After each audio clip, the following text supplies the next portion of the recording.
Welcome to the Ogle's channel. Thanks for watching today. Let's talk about how to cheese the Crucible Knight and the Crucible Knight Ordovis in Elden Ring. Now to me, this is the pinnacle of all Crucible Knight fights because you got two instead of one, and it's in an arena where there's nowhere to hide and there's nowhere to sort of trick them up on or anything like that.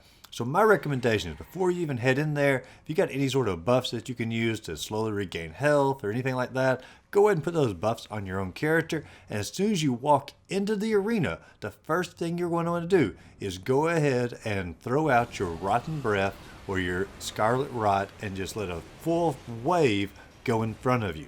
Now that's not enough to actually give them Scarlet Rot, so as they get close to you, you need to roll through them going forward. And this sort of allows them to sort of continue attacking that direction while you go in the opposite direction. Run to the entire opposite end down here of the little hallway, turn around immediately, and start throwing out your second blast of Rotten Breath or Scarlet Rot. At this point, you will have at least one of the two Crucible Knights Scarlet Rotted at this point. And so now you're just simply going to want to start running in circles around the arena. I recommend taking the path that I'm going here, and as long as you sort of keep it going in this exact path and going all the way to the corner and then turning and all the way to the corner and turning, they're really never going to get close enough to hit you. And you're going to slowly, or you're going to continue doing this until you slowly get one of the Crucible Knight's health down quite low and the Scarlet Rot is no longer taking an effect.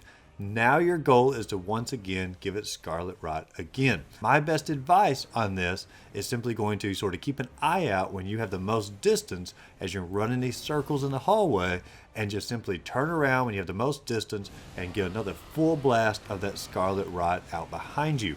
Then continue running in the circles, and once you see enough distance again, another full blast of that Scarlet Rot.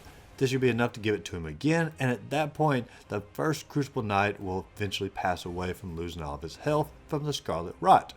Now, you're going to want to go ahead and throw out your summon. You've been saving your summon up until this point.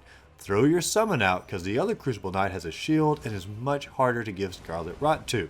However, with a summon, he can distract the Crucible Knight a little bit, and it gives you an opportunity to throw out your Rotten Breath and poison him or give him Scarlet Rot while he's distracted fighting. At this point, go ahead and do as many Scarlet Rots as you can while the Crucible Knight is distracted fighting your summon until your summon is dead. When your summon is dead, continue once again going around in circles in this arena and just keeping the Crucible Knight's health slowly depleting because of the Scarlet Rot that you have on him. Eventually the Scarlet Rot will run out, and at this point, my recommendation is just simply to engage the Crucible Knight in a regular melee combat because his health will be so low at this point, you will almost certainly be able to take it away with no effort really at all. But doing this strategy allows you to really narrow down the focus on how to fight these Crucible Knights, get one of them knocked out of the way with no worries at all, get the second one Scarlet Rotted, and get almost all of his health gone before you actually have to engage him. And so hopefully this will help you defeat, to me, one of the hardest battles in Elden Ring. But if you enjoyed the video, be sure to like and subscribe to the channel. Check out my other Elden Ring cheese and strategy videos listed up above. And as always, go out there, find a great game to play, and just simply have a great rest of the day.